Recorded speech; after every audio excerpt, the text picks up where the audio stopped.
For this shot, I wanted to figure out a way really to add a spotlight on our model, but take it to another level by also adding a gel. I only wanted one continuous shadow, so it almost looks like all the light is coming from the same place. This was easily achieved by taking a ring light and then shooting a spotlight through the ring light so both lights are on the exact same axis. Now, in setting up this shot, a meter is key. To get the maximum saturation out of the red, I could dial the pack up and down and play around a lot, or I simply know what my recipe is. I want to get a 2.5 stop difference from the light hitting my model to the light that's following right outside of the circle. To do this, metering was quite simple. Simply metered under my model's chin and then metered about 10 inches outside of the circle that you see projected on the wall in order to make sure I had this 2.5 to 3 stop difference.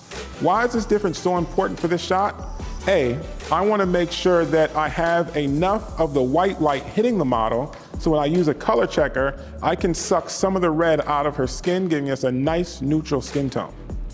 I also want to make sure I had really good saturation in the red hitting the wall.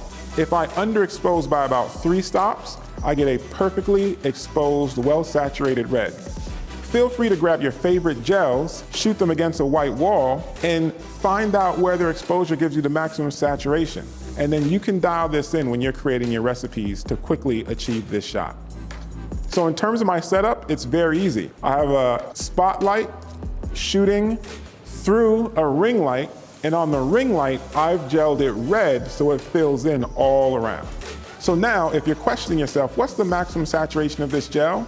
Meter it against a white wall, and then back the exposure off until you see where you're getting maximum saturation. Then add this into whatever your recipe is. Now when you grab your favorite gel, you know exactly where to start metering it so you can get perfect saturation.